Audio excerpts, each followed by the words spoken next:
Hayatımda bana daha fazlasını veren bir yolculuğu hatırlamıyorum, o anda keyif aldığı ya da hatırlaması daha hoş olan, çiçekli tepelerin üzerinden 275 verst mesafelik ilk at biniciliğimiz ve Güney Kamçatka'nın yeşil vadilerinden geçer. Çevresiyle çevrili sürekli en vahşi ve en güzel manzaraların yanında yer aldı Kuzey Asya, ilk kez yeniliği deneyimlediği ve kamp hayatının maceralı heyecanı ve yeni bir keşfin sevinç duyması özgürlük ve mükemmel bağımsızlık duygusuyla neşeyle sırtımızı döndük uygarlık üzerine ve hafif kalplerle vahşi doğaya doğru yola çıktı, tepeleri şarkılarımızın ve hallolarımızın müziğiyle çınlatmak.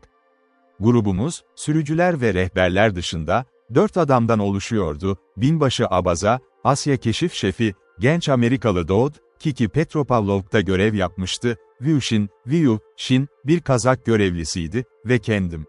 Mitraidits'in ordusuna yönelttiği keskin alaycı Lucullus, elçi olarak gelirlerse çok fazla olurlar, hatta öyle çok az asker varsa, küçük askerlerimize de aynı güçle uygulanırdı parti sadece 4 kişiden oluşuyordu. Ama güç her zaman değildir sayılarla ölçülmesi gerekiyordu ve olmamamız gerektiğinden korkmuyorduk yolumuzda durabilecek engellerle başa çıkabilmek. Yapabiliriz kesinlikle daha büyük bir grubun aç kalabileceği yerde geçimini bulmak. 3 Eylül Pazar günü, atlarımız yüklendi ve gönderildi Körfez'in karşı tarafındaki küçük bir köye ilerledik, orada onları bir balina teknesiyle karşılamayı planlıyordu. 4'ü Pazartesi günü veda Rus yetkililerine çağrılar, aşırı bir şey içtiler sağlığımız ve başarımız için bir miktar şampanya ve yola çıktık 2 balina teknesiyle, tüm Amerikalı eşlik ederek Avaça'ya gidiyordu Petropavlovs'un nüfusu. Sprite Sail ve Jeep ile Körfez'i geçiyor, güneybatıdan esen keskin bir esintiyle, hızla Avaça nehrinin ağzına kadar indi ve köyde inerek dinlendi, 15 damla ile 15. kez, izin alın Amerikalı dostlarımız Pierce, Hunter ve Fronefield'dan. Bol Kamçatka'nın vesayet azizine içkiler döküldü kaşifler ve 3 kez içten alkışlar verip alarak yola çıktık ve sopalar ve küreklerle nehir boyunca yavaşça ilerlemeye başladık Kamçadal yerleşimine doğru. Yerel mürettebatımız, evrensel dağılımı paylaşıyordu ayrılışımıza katıldı ve böyle pervasızlığa tamamen alışık değildi içki, bu zamana kadar komik bir mutluluk haline düştü Kamçadal şarkıları söyledikleri aptallık, Amerikalıları kutsadı ve sırayla denize düştü, ancak hiçbir belirgin katkı sağlamadı ağır balina teknemizin başarılı seyri seferine bir derece. Viu Shin, ancak kendine mahsus bir enerjiyle, boğulan zavallıları çekti saçlarından tutup, başlarına bir kürekle vurur, onarmak için bilinç, tekneyi kum çubuklarından itti, başını akıntıya doğru tuttu, direk çekti, kürek çekti, suya atladı, bağırdı, küfretti ve kanıtladı kendisi her acil duruma tamamen uygundu. Petropavlov'dan ayrılırken öğleden oldukça sonraydı ve Kamçadal ekibimizin yetersizliği ve sık sık kum barları, gece Okuta'nın biraz aşağısındaki nehirde bizi ele geçirdi. Kıyının kuru ve erişilebilir olduğu bir yer seçerek karaya çıktık balina teknemize ve ilk açık havada bivakımıza hazırlandık. Yüksek ıslak çimleri döverken Viu Shin küçük pamuklarımızı attı çadır, sıcak, kuru ayı derisiyle halı kapladı, bir masa yaptı ve boş bir mum kutusundan bir bez ve temiz bir havlu, bir ateş yaktı, haşlanmış çay ve 20 dakika içinde önümüze sıcak bir akşam yemeği hazırlandı Sawyer'in mutfak ustalığını da zedelemezdi. Akşam yemeğinden sonra şöminenin yanında oturup sigara içip sohbet ettik, sonuna kadar batıda alacakaranlık yok oldu, sonra ise kendimizi sardık ağır battaniyelerle ayı derislerimize uzandık ve alçak sesleri dinledik saz aralarında yarı uyanık bir ördeğin vaklaması ve yalnız çığlıkları nehirde gece kuşlarını gördük, sonunda uyuyakana. Doğuda gün yeni doğmaktayken uyandım. Sis, Kiki hafta dağların etrafında gri bulutlar gibi asılı kalmış, şimdi kaybolmuştu ve açık kapıdan gözlerimle karşılaşan ilk nesne çadır, hayaletimce parlayan büyük beyaz Villujinski konisiydi şafak griliğinin içinden. Doğudaki kırmızı allık gibi derinleşti, tüm doğa uyanmış gibiydi. Ördekler ve kazlar vaklatıyordu kıyı boyunca her bir kamış demetini, garip inyat çığlıkları komşu kıyıdan deniz martıları duyuluyordu ve berrak, mavi gökyüzü vahşi kuğuların melodik trompetiyle aşağı indi, içeriye, beslenme yerlerine uçtular. Yüzümü yıkadım. Nehrin berrak, soğuk suyu ve Doddu dağları görmesi için uyandırdı. Çadırımızın hemen arkasında, kırık kar tabakası arasında yükselen Koratskoy'nin, Skoy, devasa zirvesi, 10.500 ayak yüksekliğinde, keskin beyaz zirvesi şimdiden kırmızı bir şekilde doğan güneşin ışınları, sabah yıldızı hala hafifçe vuruyordu doğu yamacının serin morunun üzerinde. Biraz sağa doğru Avaça'nın devasa volkanı, altın duman dolu uzun bir bayrak asılıydı kırık zirvesinden ve Selskoy, volkanından çıkarak 3 kraterden karanlık buhar üflemek. Kıyının çok aşağısında, 30 kilometrelerce uzakta, Villujinski'nin keskin zirvesi, nöbetçi ateşleriyle duruyordu sabahın zirvesinde zaten yanıyordu, ötesinde ise puslu kıyı sıra dağlarının mavi hatları. Burada yün gibi sis parçaları dağ yamaçlarında süzüldü ve ruhlar gibi kayboldu. Gece çiğleri parlak bir dirilişle yerden göklere yükseliyor. Gün doğumunun sıcak, pembe ışığı karlı yamaçlardan yavaş yavaş aşağı süzülüyordu dağlara, sonunda hızlı bir patlamayla yağan bir şekilde yağdı. Vadiye bir ışık seli doluyor, küçük beyaz çadırımızı bir narin pembe, yabani gül yaprağı gibi, her kolyesi döndüren çiğ damlası parıldayan bir parlaklığa dönüşür ve durgun suyu aydınlatır nehirin titreyen, parıldayan bir sıvı kütlesine dönüşene kadar gümüş. Romantik değilim, ama sözüme inanarak. Bazen insanın kalbinin akorlarının etrafındaki şeyler tarafından öyle güçlü bir şekilde hareket ettiğini hissetmeden edemiyor ki, ruhunda hala biraz müzik var. Tuşlar doğanın parmaklarıyla dokunulduğunda, yukarıdaki alıntıyı tutkulu bir şekilde sunuyordum ki doğanın güzelliklerine olan heyecanını asla kabul etmeyen Dodd midesinin iyiliğine uygun bir şekilde dikkat edilmesini engellemek, ortaya çıktı çadırdan çıktı ve araya girdiği için sahte ciddi bir özür dileyerek monologum, aklımı maddi şeyleri düşünerek bana o kahvaltı hakkında bilgi verirdi hazırdı ve ruhumdaki küçük müziğin, oyalanmasına, izin verildi. Çünkü bunu daha az zararla yapabiliyordu. Dedi kahvaltı dedi. Bu önerinin gücü, bir taraf tarafından desteklenmiş olsa da çadırın içinden gelen lezzetli bir koku inkar edilemezdi. Gitti, ama yine de sıcak çorba kaşık içinde, rave, yapmaya devam etti. Dodd'un ifade ettiği gibi, manzara hakkında. Kahvaltıdan sonra çadır çarpıştı, kamp ekipmanları toplandı ve kıç kıçta oturdu balina teknemizden ayrıldık ve yavaş tırmanışımıza devam ettik. Nehir. Her yerde bitki örtüsü, henüz sonbahar donları tarafından dokunulmamış, neredeyse tropikal bir lüks vardı. Yüksek yabani otlar, karışmış nehrin kıyısına kadar uzanan çeşitli renkli çiçeklerle, alpine kıyı boyunca yoğun çalılıklarda güller ve beşbeşli yapraklar yetişiyordu, pembe ve sarı yapraklarını peri tekneleri gibi yüzeye bıraktılar berrak durgun su. Sarı Kolumbine alçaktan aşağı sarkıyordu nehir, zarif görüntüsünün görkemli olanın yanında yansımasını görmek. Volkan ve tuhaf siyah Kamçatka zambakları, yere dönük bakışlarla, burada orada hüzünlü yalnızlıkla durdu, biraz cenaze kıyafetiyle yas tuttu bilinmeyen çiçekli yas tutuşu. Hayvan hayatı da resmi tamamlamak istemiyordu. Yabani ördekler, uzun uzanmış boyunlar, sürekli hızlıca yanımızdan geçiyordu düz uçuş, merak ve endişeyle boğuk vakvaklar atıyor, uzaklıkla yumuşatılmış kazların kornası bize geldi. Dağların daha yüksek yamaçları ve ara sıra muhteşem bir kartal, yalnız bir kayanın üzerindeki tek başına izlemesinden irkilerek büyüdü geniş kanatlarla havaya fırladı ve yukarı doğru süzüldü. Sürekli genişleyen daireler vardı. Ta ki ona karşı sadece hareketli bir benek olana kadar Avaçinski volkanının beyaz karlı krateri. Hiç görmemiştim böyle vahşi, ilkel yalnızlığın bir resmi, bu güzel, verimli vadi, duman veren volkanlarla çevrili ve karla kaplı dağlar, ama Tempe Vadisi kadar yeşil, hayvan ve bitki yaşamı, ancak yalnız ve insan tarafından ıslanmıyor ve görünüşe göre bilinmiyor. Öğle civarı köpeklerin havlaması bir yerleşime yaklaşırken ve nehirde ani bir kıvrımı döndükçe Kamçadal köyü görüldü. Bir Kamçadal köyü bazı açılardan çok farklıdır Amerikan sınır yerleşimi olarak, belki de kısa bir süreye değer açıklama. Genellikle küçük bir rakımda, bir nehir veya derenin kıyısında, dağınık kavak yığınlarıyla çevrili ve sarı huş ile birlikte, soğuk kuzeyden yüksek tepelerle korunur rüzgarlar.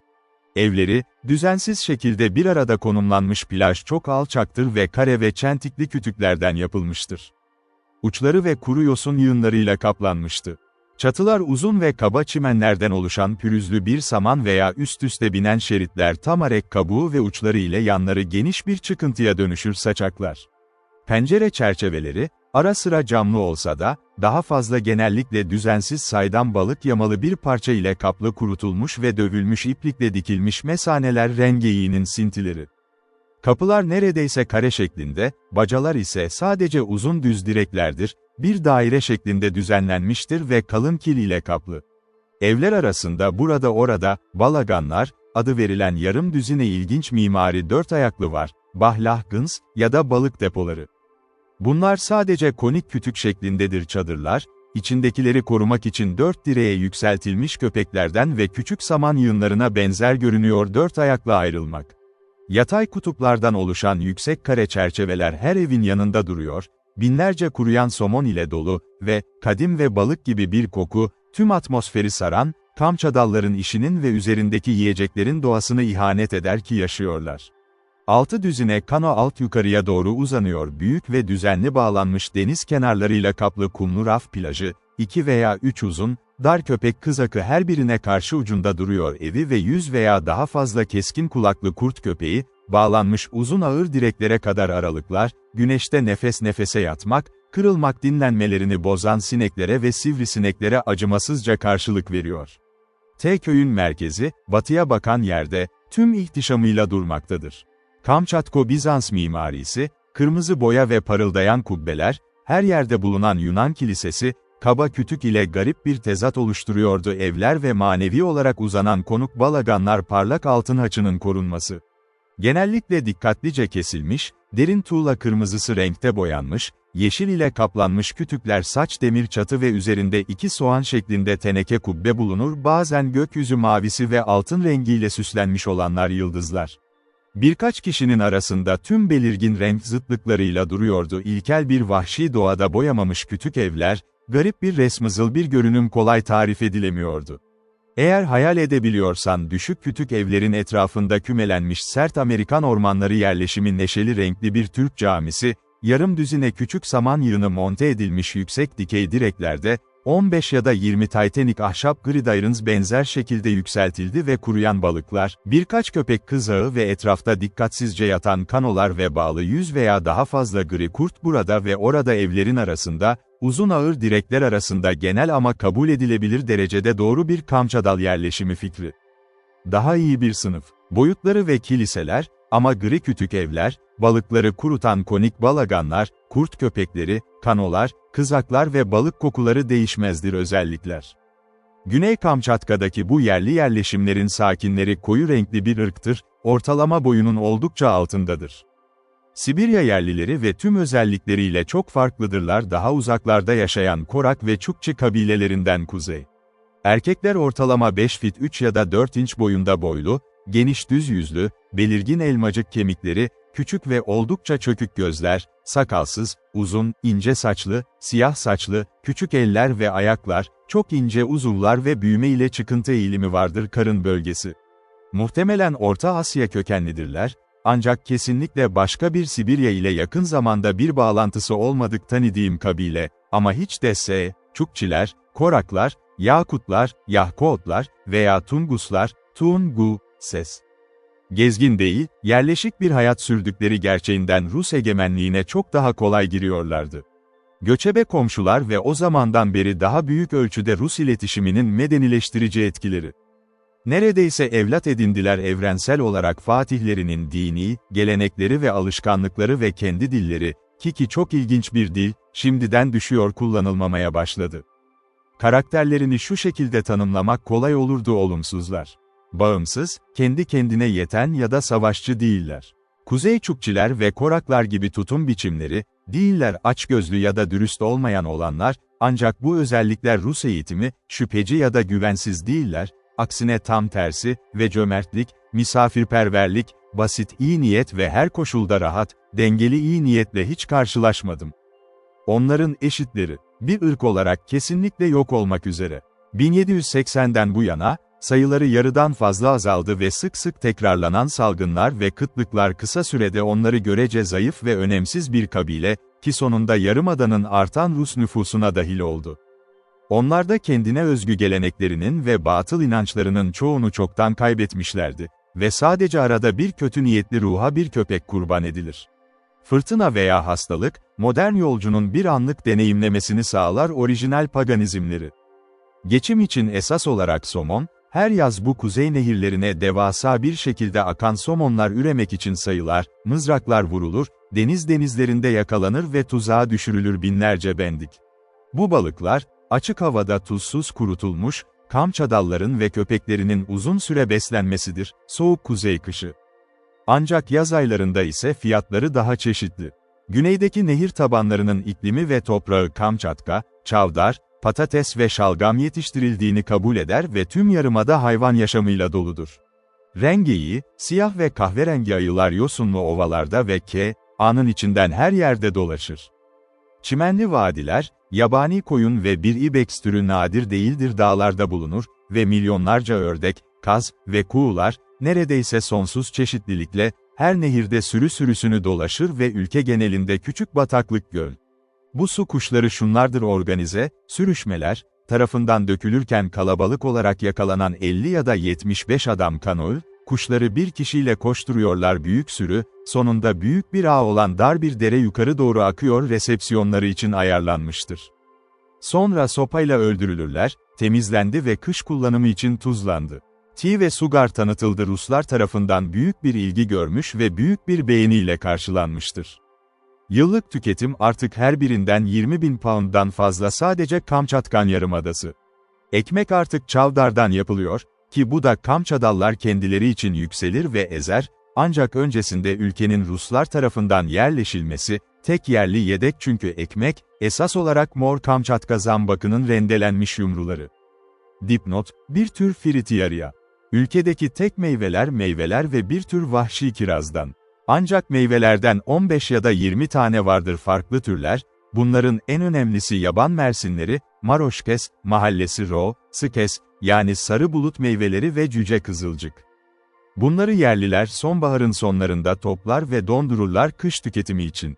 Kamçadal'ın neredeyse tamamında inekler beslenir, yerleşimler ve süt her zaman bol olur. Meraklı bir yerli ekşi yemeği süt, pişmiş pür ve tatlı krema, pudra şekerle kaplanmış ve tarçın, medeni bir masaya konulmaya değer. Böylece, Kamçatkan yerleşiminde yaşamın olduğu görülecektir. Gastronomik olarak düşünüldüğünde, bizim kadar hoş olmayan bir durum değildir inanıldı. Vadide yerliler gördüm. Kamçatka'da hoş bir konumda ve en az daha çok rahatlık ve neredeyse lüksler, yerleşimcilerin %9'u kadar batı eyaletlerimizin ve topraklarımızın sınırları. Okutada atlarımızı ve adamlarımızı varışımızı bekliyordu ve sonrasında bir süre sonra aceleyle ekmek, süt ve yaban mersini yiyerek yerli evimize sığınarak eğerlerimize tırmandık ve dosyaya geçtik. Ormanda uzun, düzensiz bir sırayla Doğd ve ben ilerleyerek, Boni Dunde şarkısını söylüyor. Sürekli olarak böyle bir dağ grubuna yakın kaldık. Sabah güzel bir görünüm, ancak ormanlar nedeniyle etekleri kaplayan huş ve dağ külü sadece yakaladık. Ağaç tepelerinin arasından beyaz karlarının arasında ara sıra bakışlar, zirveler. Gün batmadan hemen önce, başka bir küçük yerli köye girdik, ki zekice kurduğu isim, tüm deneyimsiz denemelerime meydan okudu. Telaffuz edin ya da yazın. Doğd yeterince iyi niyetliydi, bana 5 ya da 6 kez tekrarlar. Ama daha kötü ve daha fazla ses çıkarıyordu her seferinde, anlaşılmaz bir şekilde. Sonunda ona Kudüs adını verdim ve bıraktım, devam et. Coğrafi doğruluk için bunu işaretledim haritamda aşağıda, ama gelecekteki hiçbir yorumcu bunu zaferle belirtmesin. İsrail'in kayıp kabilelerinin Kamçatka'ya göç ettiğinin kanıtı olarak, onların bunu yaptığını sanmıyorum ve bunun talihsiz olduğunu biliyorum. Yerleşim yeri, ona acımadan ve Kudüs demeden önce, öyle bir isimle seçilir ki ne İbranice alfabe ya da antik edebiyatta bilinen başka hiçbir şey bunu başlatamazdı, hakkını ver. At binme gibi alışılmadık egzersizden yorulmuş olarak Kudüs'e girdim yürüyüşte ve mavi nankenli bir Kamçadal'a dizginimi atıyordum. Gömlek ve buckskin pantolonu, bana saygılı bir selam vererek, ben yorgun bir şekilde atından inip eve girdi. Vüşin ise işgal etmemiz gereken o yer.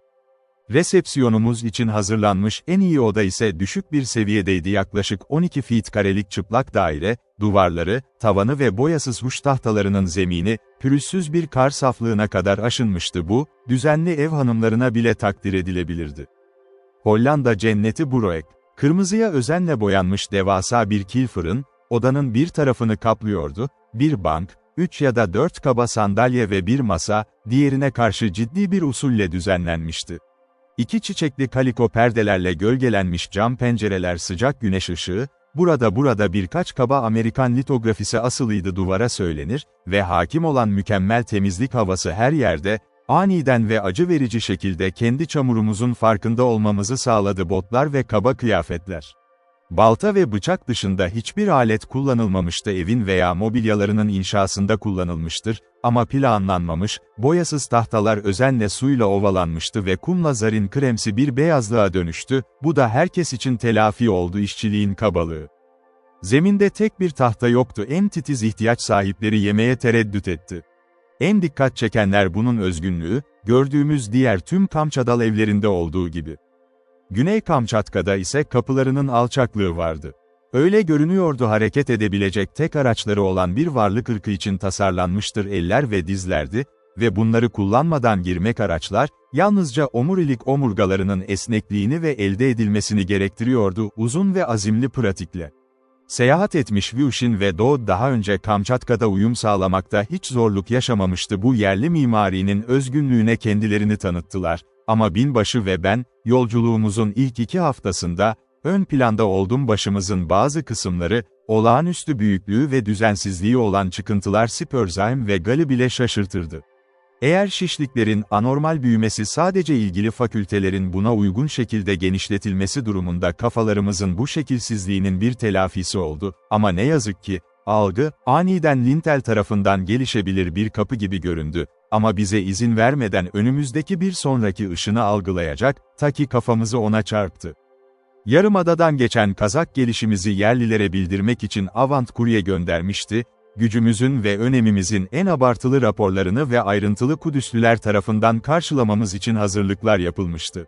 Varlığımızla onurlandırılacak ev özenle yapılmıştı ovulmuş, süpürülmüş ve süslenmiş, kadınlar en iyi şekilde giymişti çiçekli paliko elbiseler ve saçlarını en parlak ipekleriyle birleştiriyorlardı mendiller, çocukların çoğu yüzü acı verici şekilde yıkanmıştı ve sabun, su ve lifli kenevir yığınlarıyla parlatıldı, bütün köy, gerekli malzemeleri sağlamak için bağış altında inşa edilmişti akşam yemeği masamız için tabak, bardak ve kaşık sayısı, ördek, rengeyi dili, yaban mersini ve pıhtılı krema sunumları başımıza iyi niyetin tanıklığını veren bolca yağdı ve sakinlerin misafirperverliği ve onların hazır durumları yorgun yolcuların isteklerini takdir etmek.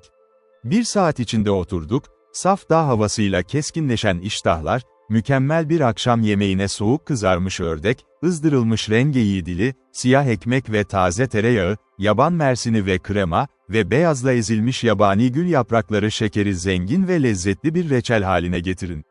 Kamçatka'ya zihinle gelmiştik ve ağızlar, değişmez yağ, don diyetini kahramanca telafi etti mumlar ve tren yağı, ama hayal edin, olduğumuz için ne kadar şaşırdığımızı ve sevindiğimizi hayal edin bunun yerine mor yaban mersini gibi SY baritik lükslerle ödüllendirildi, krema ve korunmuş gül yaprakları.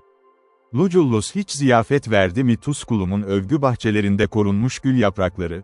Asla. Göksel Ambrosia'nın hazırlanması için orijinal tarif, Lucullus ile akşam yemeği yemeden önce kaybolmuştu. Ama öyleydi Kamçatka'nın nefret edilen sakinleri tarafından yeniden keşfedildi ve şimdi Hiperboreanların ilk katkısı olarak dünyaya sunuldu.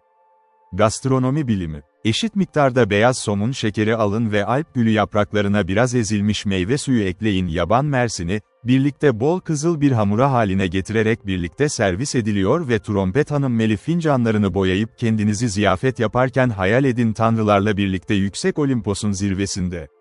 Akşam yemeğinden sonra mümkün olan en kısa sürede kendimi uzattım uygun bir masanın altında zemin, neredeyse cevap veriyordu 4 direkli yatak odasının estetik açıdan tüm amaçları, benim küçük lastik yastık, kendimi anne tarzında bir battaniyeye sardım ve uyudu.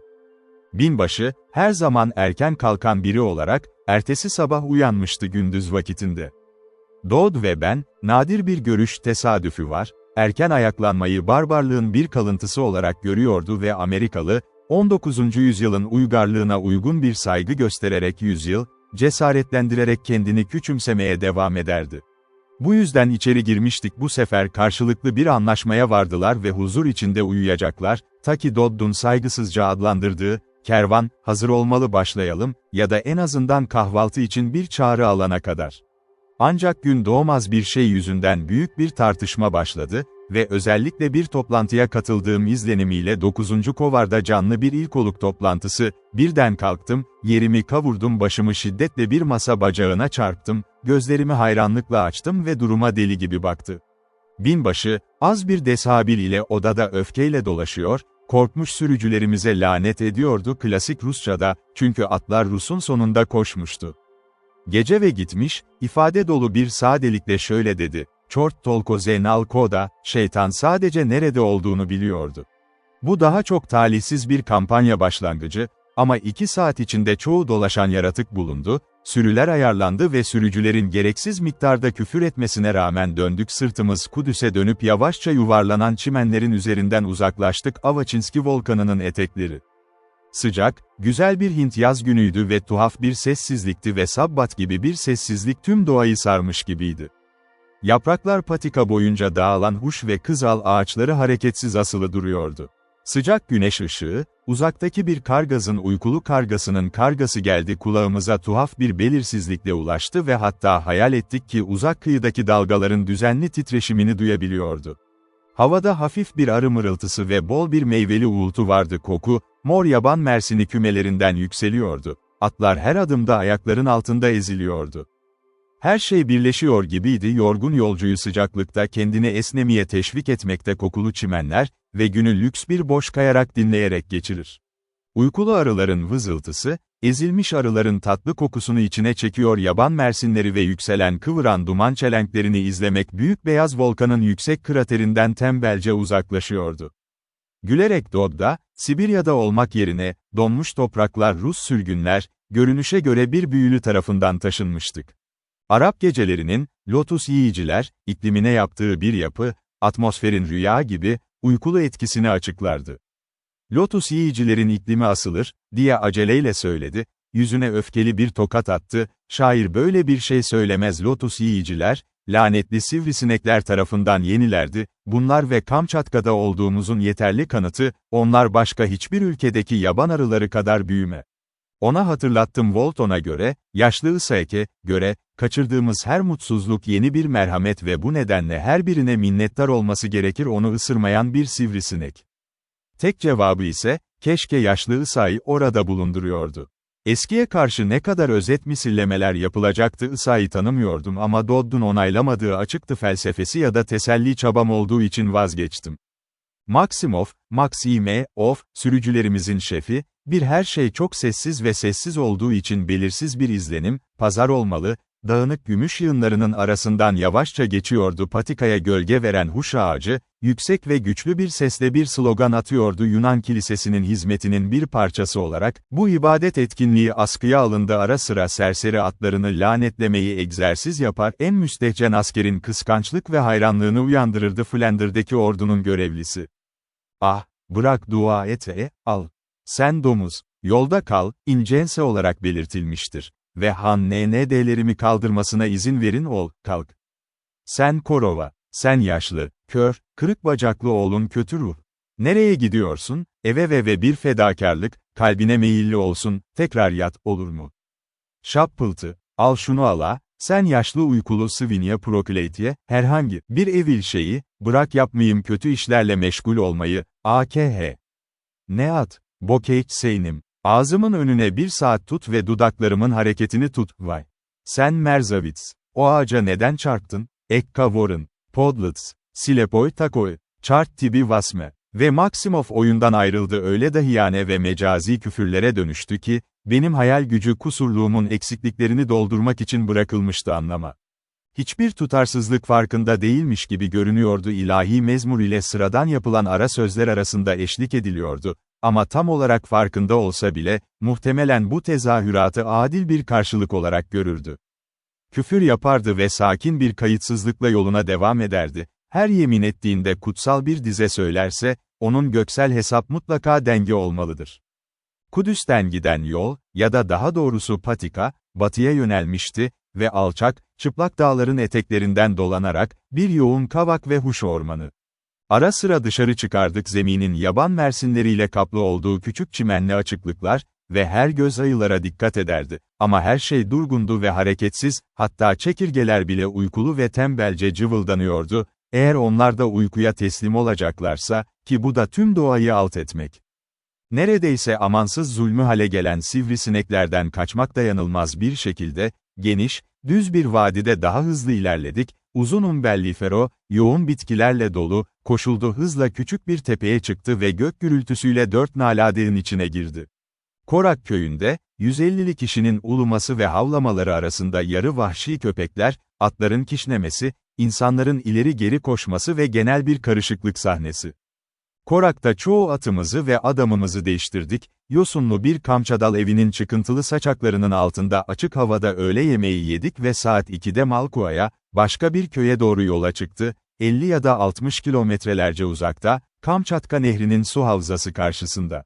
Hakkında gün batımı, 15 ya da 18 mil süren hızlı bir yolculuktan sonra aniden kavak, huş ve dağ külkülü yoğun ormanlarından ortaya çıkmıştır patikaya kapanmıştı ve küçük çimenli bir açıklığa çıktı, yaklaşık bir dönüm alanında, bu da açıkça kamp yapma için bir manzara. Üç taraftan ormanlarla çevriliydi ve 4. güne açılmış, taşlarla dolu vahşi bir dağ kanyonuna açılmış, kütükler ve yoğun bir çalılık ile yabani ot büyümesi. Berrak soğuk bir dere karanlık vadide ardı ardına çınlayan şelalelerle yuvarlandı ve çiçeklerle çevrili kumlu bir kanalda çimenli açıklıktan geçerken sona erdi, ta ki çevreleyen ormanda kayboldu. Aramak faydasızdı, geceyi geçirmek için buradan daha iyi bir yerdi ve durmaya karar verdik hala gün ışığı varken. Atlarımızı gözcülük etmek için, odun toplamak için ateş, çaydanlıklarımızın üzerine asmak ve küçük pamuk çadırımızı kurmak, sadece birkaç dakikalık bir iş ve kısa sürede tam uzunlukta yatmaya başladık sıcak ayı derisimizde, havlularla kaplı mum kutumuzda, içiyorduk sıcak çay. Kamçatka'yı tartışmak ve gün batımının pembe kızarıklığını izlemek Batı dağlarının üzerinde yavaşça soluyordu. O gece düşme sesi beni uykuya daldırırken, su ve arkadaki ormandan atlarımızın çanlarının çınlaması çadırımızda, kamp kadar keyifli bir şey olamaz diye düşündüm Kamçatka'daki hayat. Ertesi gün Malkua'ya ulaştık, genel olarak yorgun bir halde ve tükenmiş durumda. Yol çok engebeli ve bozuk olmuştu. Taş ve devrilmiş ağaçlarla kaplı dar vadilerden koşarak, ıslak yosunlu bataklıklardan ve engebeli dik tepelerin üzerinden geçerek, orada atlarımıza binmeye cesaret edemedik. Defalarca dışarıdan atıldık eğerlerimiz, erzak kutularımız ağaçlara ezildi ve ıslandı bataklıklara batarak bu noktadan geçti. Kalınlıklar çöktü, sürücüler yemin etti, atlar düştü ve hepimiz bireysel olarak ve topluca yas tuttuk. Binbaşı, Kamçatka'nın bu indekarlıklarına alışık olmamasına rağmen Spartalı gibi dayanan bir yolculuk, ama son 10 yıldır fark ettim bir yastığın üzerinde kilometreler sürdü ve kısa aralıklarla Dodda bağırdı, ki, soğukkanlı bir soğukkanlılıkla, sessizce önde biniyordu. Dod. Ah, Dod. Çoğu şey o alçaklı Malkua'ya ulaşmadı mı? Henüz mü? Dod, atını söğüt kandırıyla keskin bir darbe vuracaktı, yerinde yarı döndü ve sorgulayıcı bir gülümsemeyle cevap verdi ki, henüz tam olarak orada değildik ama yakında olacaktık, belirsiz bir tür teselli ki, bize pek heyecan vermiyordu. Sonunda, hava kararmaya başladığında, yüksek bir beyaz sütun gördük uzakta buhar yükseliyordu, Dod ve Vüşin sıcaktan yükseldi Malkua kaynakları ve 15 dakikada yola çıktık, yorgun, ıslak ve aç, yerleşime. Akşam yemeği ikinci plandaydı o gece ben. Tek istediğim, kimsenin olmadığı bir masanın altına sürünmekti üzerime basarlar ve bırakılırlar. Daha önce hiç böyle bir kas ve kemik sistemimin canlı bilincine sahip olmuştur. Her ayrı ayrı vücudumdaki kemik ve tendon, bireysel varlığını bir belirgin ve bağımsız bir ağrı vardı ve 20 dakika sonra sırtım demir bir ramrod kadar esnek değildi. Hüzünlü bir inanç hissettim ki, bir daha asla 5 fit 10 inç ölçmemeli, uzanamazsam biraz Procrast'ın yatağı ve sırtımı orijinal haline kadar uzatmış boylam. Tekrarlayan dik sarsıntılar da vardı, kendimden emin bir şekilde inandım, omurlarımı birbirine teleskop olarak yerleştirdim, böylece cerrahi bir operasyondan başka bir şey onları kendi haline getiremezdi. Orijinal pozisyonlar. Zihnimde böyle hüzünlü düşünceler dönüyor, botlarımı bile çıkarmadan bir masanın altında uyuyakaldım.